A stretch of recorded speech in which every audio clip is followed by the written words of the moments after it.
Supplements घेतल्यामुळे kidney आणि liver खराब व्हायच्या केसेस का होत आहेत? ते घेणं चुकीचं आहे की त्याची मात्रा आपण चुकीच्या पद्धतीने घेतो आहे, यावर सध्या खूप बोललं जातं आहे. त्याचं कारणही तसं आहे, कारण सप्लिमेंट्स जे आपल्या शरीरासाठी चांगले असतात असं सांगितलं जातं, त्याच्यामुळेच खूप लोकांना त्रास होतो आहे, मृत्यूसुद्धा ओढावत आहेत. आजच्या फिटनेस फंडामध्ये आपण याचविषयी बोलणार आहोत. पहिलं तर सप्लिमेंट्स चांगले असतात की वाईट असतात? मी माझा अनुभव सांगतो. मी गेली 25 वर्ष बॉडी बिल्डिंग करतो आहे, आंतरराष्ट्रीय पदकं मिळवली आहेत आणि त्या 25 वर्षामधले 20 वर्ष तरी मी सप्लिमेंट्स घेतो आहे. त्यामुळे सप्लिमेंट्स चुकीचे असतात असं विधान मी तरी करणार नाही. मग प्रॉब्लेम कुठे येतो आणि का? तरुण मुलं ज्यांची सगळ्याच अर्थाने क्षमता जास्त असते, पचनक्षमतेपासून ते बळकटीपर्यंत, त्यांचे मृत्यूसुद्धा होत आहेत आणि किडनी आणि लिव्हर बॅडली इफेक्ट होत आहेत. याचं कारण म्हणजे घेण्याची पद्धत आणि कशा पद्धतीने आपण ते लोकांसमोर ठेवतो आहे त्याचं स्टॅटिस्टिक, त्याच्यावर मी आज बोलणार आहे. कुठल्याही तुम्ही चांगल्या जिममध्ये जाल किंवा कुठच्या चांगल्या कोचकडे जाल, तो एक गणित मांडून दाखवतो की जर तुमचं वजन 60 किलो असेल तर तुम्हाला फिटनेससाठी पर किलो 1.5 ते 2 ग्रॅम प्रोटीन घ्यावं लागेल. जर बॉडी बिल्डिंग करायची असेल तर पर किलो 3 ग्रॅम प्रोटीन घ्यावं लागेल.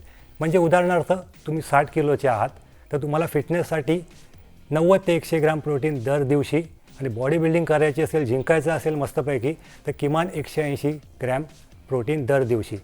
इकडेच खरा प्रॉब्लेम आहे. असं आहे, हे गणित कागदावरती मांडणे योग्य आहे की तुम्ही एवढा व्यायाम करता आहात, एवढ्या कॅलरीज बर्न करता आहात, एवढा मसल ट्रॉमा करून घेता आहात, तर त्याला एवढं प्रोटीन द्या. मात्र आपलं शरीर या गोष्टीसाठी सहज तयार होत नाही. खूप वर्षाची प्रोसेस असते. जेव्हा सप्लिमेंट नव्हते तेव्हाच मी सांगतो आहे आणि आताही ते काही प्रमाणात फॉलो केलं जातं. शरीराला प्रोटीनची गरज असते, ती मुख्यतः आहारातूनच निभावणं गरजेचं आहे. म्हणजे अंडी असेल, चिकन असेल, फिश असेल, मटण असेल, दुधाचे पदार्थ असतील, मोड आलेली कडधान्य, काही ड्रायफ्रूट्स, आणि काही देशांमध्ये बीफ किंवा काही वेगळे मासे खाल्ले जातात. त्याच्यातूनच ती पूर्ण होणं गरजेचं आहे. समजा उदाहरण म्हणून तुम्ही 6 अंडी खात असाल तर ती 8 करा, काही आठवड्यानंतर 10 किंवा 12 करा. असं करत करत काही महिने किंवा काही वर्षांनी तो डोस वाढवा. तुमच्या शरीराला त्याची सवय होईल. तुमचं लिव्हर ते डायजेस्ट करू शकेल. तुमच्या पँक्रियाजमधून तसे ॲसिड्स तयार होतील जे एवढं हेवी प्रोटीन डायजेस्ट करेल, तुमच्या मसलपर्यंत पुरवेल. आणि ही खाण्याची क्षमता जेव्हा एका लिमिटमध्ये येते, म्हणजे दिवसाला 18 ते 20 अंडी होतात, चिकनसुद्धा होतं, फिशसुद्धा खाता, तरी तुमच्या शरीराला प्रोटीनची जेव्हा गरज असते तेव्हा हळूहळू कुठेतरी आर्टिफिशियल प्रोटीन, प्रोसेस केलेले प्रोटीन सुरू करायचे असतात. इकडे नेहमी गल्लत होऊन जाते. कागदावरती हे मांडणं सोपं आहे की आज तुम्ही एवढा व्यायाम करता आहात, 6 महिन्यांनी व्यायाम एवढा वाढला असेल. मात्र ते प्रोटीन फटकन 6 महिन्यात डबल किंवा ट्रिपल नाही करू शकत.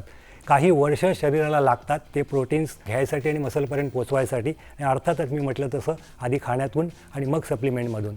आता होतं काय की दररोज 18 ते 20 अंडी खाणं त्रासदायक असतं.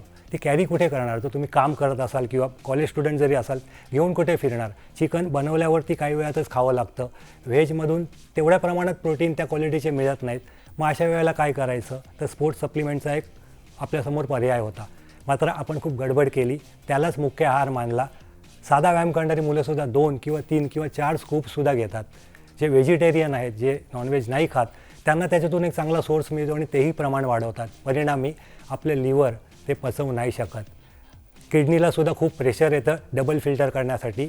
त्याच्यामुळे त्रास होतो आणि काही महिने किंवा काही वर्षाच्या या अशा अति किंवा चुकीच्या सेवनामुळे त्रास होतो आणि खूप केसेस वाढल्या आहेत.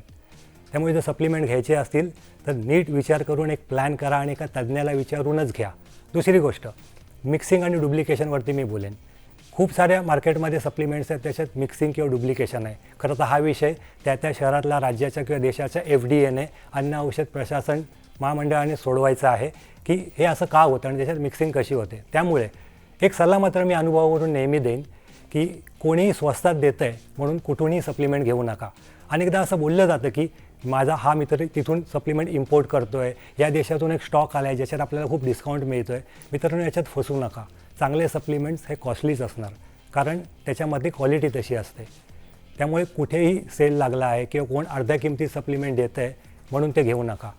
कुठलंही सप्लिमेंट विकत घ्याल तेव्हा त्याच्यात प्रोटीनसोबत बाकी काय काय घटक आहेत, त्याच्यात सोडियम लेवल किती आहे, पोटॅशियम लेवल किती आहे, मुळात हे प्रोटीन मला गरजेचं आहे का, हे कुठच्या तरी तज्ज्ञाला विचारून घ्या. काय होईल, फार तर थोडीशी फीस घेईल, तुम्हाला असं वाटेल की थोडा खर्च होतो आहे, पण पुढे डॉक्टरकडे जाणं आणि शरीराची हानी करून घेणं हे तुम्ही टाळू शकता.